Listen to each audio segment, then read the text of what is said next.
Okay, ladies and germs, about to go live with the reigning two division champion, WBA at minimum weight, WBO at light flyweight, champion Tanisha Estrada. She'll be joining us in about 14 minutes. 14 minutes. And yeah, man, there's even more news. Very soon, Sigoling Lefavre is going to be taking on geez, I forgot her name, man. Paulette of Mexico. I just wanted to get it in before the actual fight. I have Sigoling winning on points and becoming a WBO's super bantamweight champion. The WBO title has been vacant for a while since Dina Thorslund moved down to bantamweight. I believe Sigoling of France is going to be she's going to win that fight. Unfortunately, Liam Williams, he has an injury. He had to pull out of the Eubank fight.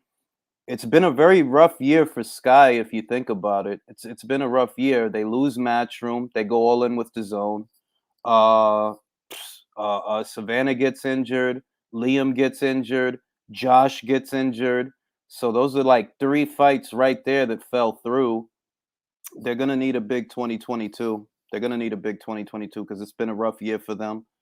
What's goody, Ryder? What's goody, JD? Emma, that guy, Timmy. I Pull check. Ay, que lo que? George. Deb in a building. Ice in a building. Jump Tube in a building. Nah, I'm not gonna go live for the Andre fight. What I'm gonna do is I'm gonna watch Kaylee Reese and Jessica Kamara. Then you could catch me on Boxing Dev. B Boxing. You know how to spell boxing, right? Boxing DEV. She's right here on YouTube. She's cool as hell. She speaks a bunch of languages. One of the most knowledgeable boxing fans I've ever talked to. I'm gonna be on her channel after the Kamara fight. George, the last patriot, que lo que? Nueve chile pa los chicle, pa los chicle, pa los chicle. Jules, can you ask if Kenya Enriquez is? Yes, I'll ask. No problem. No problem. And y'all know the rules of engagement. When Sanicia comes on, as I'm talking to her and conducting the interview, if you would like for me to ask her a question, because my eyes aren't going to be on the comments, they're going to be looking forward at her. Just send it in the form of a super chat, $1, two, three, whatever you feel like donating to the channel, and I will ask the question for you. And y'all know the drill. Y'all know the drill. Napoli, que lo que? Concha. From the shop, Chicago, Windy City in a building. You know what I mean? Shot Town. Rick Ramos very recently went into business with Robert Garcia, the brother of Mikey Garcia. They opened up another arm of the Garcia Gym in Chicago very recently, in case you guys aren't aware of that. Up, what they do, what they do, tell the truth. You're not going live for the Andre fight because you fell asleep during. Ah, come on, B. I'm gonna be awake. I'm gonna be awake. I gotta watch. I want to watch the Kamara versus Rice fight, so I'm definitely gonna be awake. But after that fight, I'm gonna do a recap with Lucia, Boxing Dev. She's right here on YouTube. It's Boxing Dev. That's the name of her channel, and y'all can head over there, and we just gonna briefly talk about the fight. Also, after I do this live, after I'm done here with the Q&A, I'm gonna go to Lady Chan's channel and we're gonna just do quick predictions for tomorrow's fight. You guys know how I have the fight. You've known how I've had tomorrow's fight for well over a year. I've been saying it on repeat. I have Crawford winning a fight. And how? What's good, punch perfect? You know what I'm saying? What's goody? I mean, Andre. Oh, nah. I mean, look. The Andre is a pure boxer, right? So with Andre, you can get an interesting fight depending on who's opposite the ring. Like I like the Liam Williams fight. I actually thought that was an entertaining fight. It was way more entertaining than the Akavov fight because Akavov is very limited. He's gonna come forward. He's a flat-footed, slow plotter. He can't catch up to an Andre. But the Liam Williams fight was actually entertaining because Liam was able to keep up with him and stay on top of him and press him and pressure him. So it's kind of like Lara, to where depending on who's opposite the ring, it might actually be fun to watch because they're going to make him work. I'll admit that I don't know a whole lot about Jason Quigley. I don't know a whole lot about him. But I mean, the safe assumption really would be Andre on points because, contrary to the opinion of some, he actually is a very good boxer. He's awkward, he's tall, he's long, he's a southpaw, and he can move. And he's not just a southpaw. There's an awkwardness to him that I feel would make a lot of guys look bad, Jermall Charlo among them. Quigley boxes 2 probably will be a technical fight. Appreciate that slot. Shout out from work, Jules. Great weekend of fights. You damn right. You're damn right. I'm gonna buy that Crawford pay-per-view. Excellent pay-per-view. Um, Sean Porter characterized the situation as top rank versus PBC, and that is a part of the selling point. For the longest time, it was held against Crawford that he has not fought PBC fighters, when in reality, it looks like he was denied access to those fighters. And that's why that fight didn't happen. And we've talked about that to no end on this channel. But he's finally able to find one. And for many people, this will be a litmus test for how good he really is as a welterweight, because we've seen what he can do as a lightweight. We've seen what he can do as a super lightweight. And now we're going to see what he can do as a, what he can really do as a welterweight. And I'm confident. I'm very confident. I'm seldom ever this confident about the outcome of a fight, but I was settled on this for a long time. Crawford by way of knockout. He's proved to be a very strong finisher at this weight, and I understand that many of those guys were not the caliber of Sean Porter. I do get that, and I understand that angle. For those of you out there that are picking a points decision, I do understand that, but it's just one of those things. You go with your gut. I'm going with my gut, and my gut tells me he can stop Sean. Shout out to Gary in the building, all the way from Australia based. The kid, what it do? Karate Brody, what it do? Virtuoso. I don't know. I mean, a part of me, that's one of those fights that I really want to sit down and enjoy it and just soak in the commentary and take in everything, the ambiance, the commentary. Maybe I'll go live for that fight tomorrow. I don't know. I'm still wrestling with it because I really want to just enjoy that one and breathe it and smell that fight and watch that shit really hard and sit really close to the fucking TV. I'll make up my mind in the morning. I'll make up my mind. I'm thinking stoppage or Kenny with the towel if Porter gets stopped. That's a possibility, Boxing Gems. That's a genuine, because I feel like Sean may take more punishment in this fight than he's ever seen, than he's ever taken, more than Kenny will have ever seen him take. And if he's got to pull him out, he's got to pull him out, because Sean has to have a life after boxing. You got to leave something for later. Like, ain't no sense if he's really getting beat in there and he's really getting beat up in there. There's just no sense in letting him take more punishment than he needs to. If the fight's going one way and he keeps getting hit clean, somebody's got to stop the goddamn thing. The other thing about it is, this is what a lot of people wanted in 2019 after the Spence fight. What the Spence fans wanted was for Crawford to fight Sean. That's what they wanted. That's what they were asking for. They weren't asking for Crawford versus Spence. They said, oh, Crawford has to fight Porter first. Okay, well, here's the Porter fight. This is the fight you wanted him to have. I hope you're buying the pay-per-view, because I'm buying it. You know what I mean? I hope you guys ain't snatching food off them two warriors' plate, stealing a fight. I hope that's not what y'all doing. I expect 250, 350,000 buys. Don't know for my Kenya question. I'm gonna ask about Kenya. I'm gonna ask about Kenya. But you also have to remember too, JD, that Yesenia Gomez is going to Canada for her next fight. She's gonna be fighting Kim Clavel before this week is out. And I mean before this week is out. Before this year is out. And I honestly feel like Kim Clavel is gonna take that belt from her. So it's really a question of, will Kim Clavel fight Kenya where Yesenia did not? Because I have a feeling that if Kim beats Yesenia, the WBC is finally going to order the fight. I have a feeling. And I do feel that Kim is going to beat Yesenia. I do feel that way. Daniel was good. Rabbit was good. You know what I'm saying? I'm gonna buy it. I hope y'all not gonna steal the food off them two men plate, stealing a fight. Cause the people remember, we, the boxing fans, we wanted to see Crawford versus Spence. The Spence fans kept saying that they want to see Crawford versus Porter first. All right, y'all, I'm about to fight. Y'all gonna buy the fight. This is what y'all wanted. This is what y'all was asking for. Y'all wanted Crawford to go through the gauntlet and go through the hoops and the whole thing. Like, that's what's going on. So I hope y'all gonna buy the fight. I'm about to fight. Napoli, what it do?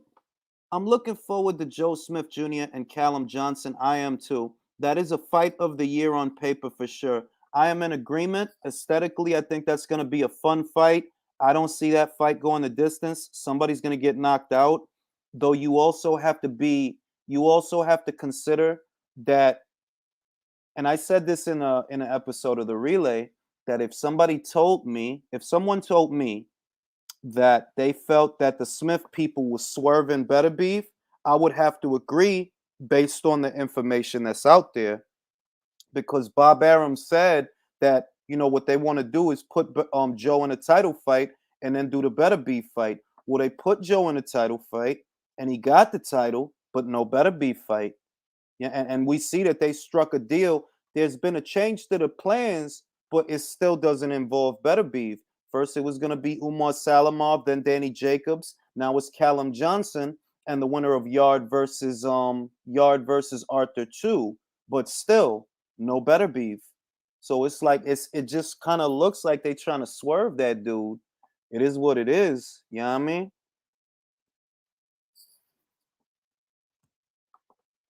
They brought up the cash cow term. Yeah, exactly, Daniel. Exactly. They felt that, oh, he has to do this and he has to do, and it's like, bro, Spencer's not a cash cow, bro. His numbers are down.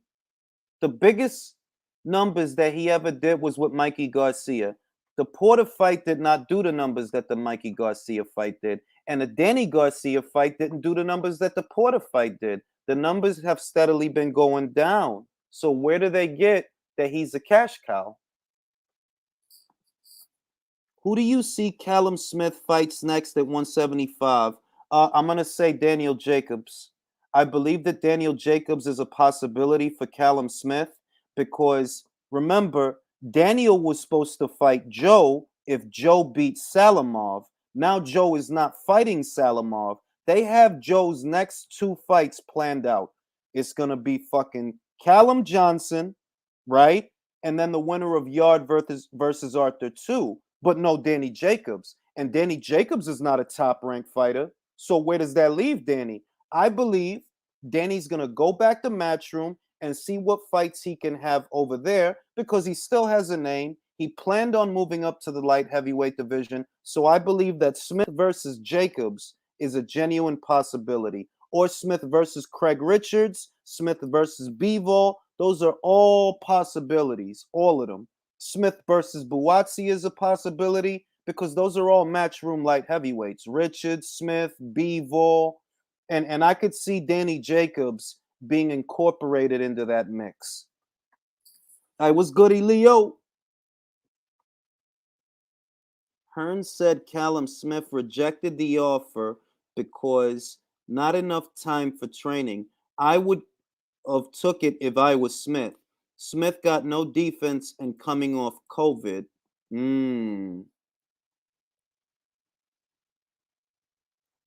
Mikey Garcia's confidence has gone down significantly since losing the Spence. Well, no, I wouldn't go that far. I wouldn't go that far. Um, it's not losing the Spence. Like what I'm gonna say is I don't disagree with you, but I just don't agree with the timing because after he lost the Spence, he fought Jesse Vargas. He didn't look bad with Jesse Vargas, but after the Vargas fight, he sat out for too long. That's what I think happened after the Vargas fight. He sat out for too long and he got rusty. He came back against the southpaw that was really there to win. He wasn't just there for a check. And that's what happened, yo. Sandor Martin, like, yo, he showed he's got good legs. He's a southpaw. He can stick and move. He can spin off those ropes. Like, yo, that dude fought the fight of his life that night. They gave him an opportunity, and he did what he had to do. I was goody Nigel, was goody the moon.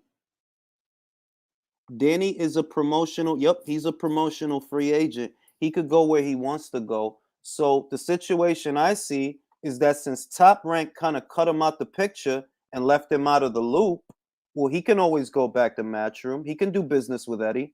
He can see about, okay, well, what about Jacobs versus Buatsi, or Jacobs versus Smith, or Jacobs versus Richards, or Jacobs versus Bivol. Those are four options for Danny Jacobs right there. The logical place to go, if Top Rank cuts you out and you're not part of the plan no more, the logical place to go would be Matchroom because they have light heavyweights. You don't go back to the PBC because they don't have nothing. They don't have no belts for you to fight for at 168.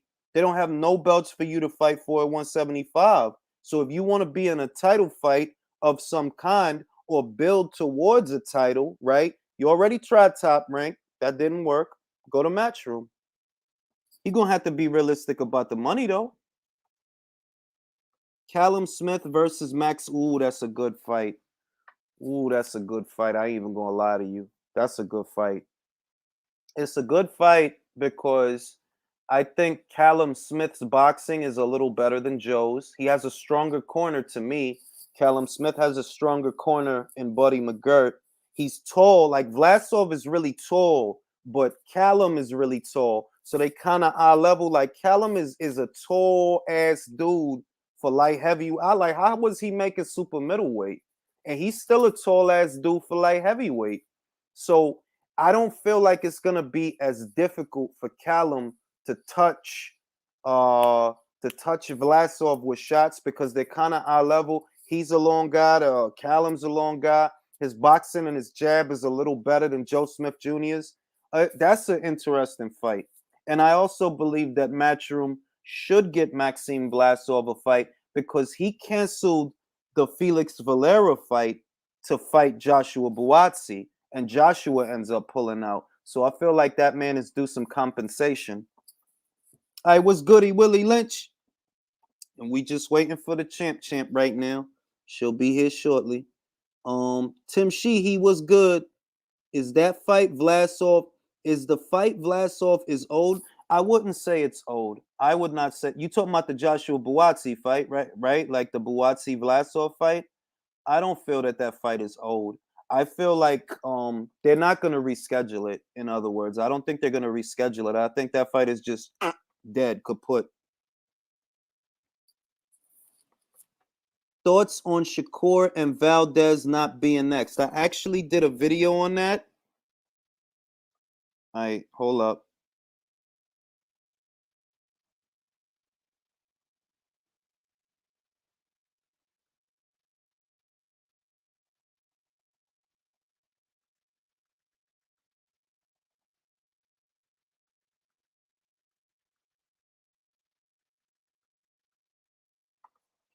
I actually did a video on that already. My thoughts are that Valdez just doesn't want that fight because it's a unification match. It's a champion. You're a champion. Shakur's a champion, but he wants to fight Oscar Valdez. And the twist now is that Oscar Valdez, he wants to fight Emmanuel Navarrete. And the twist is that Navarrete is there's Zanicia. Everybody, let me introduce the Hi. two division champion, Zanicia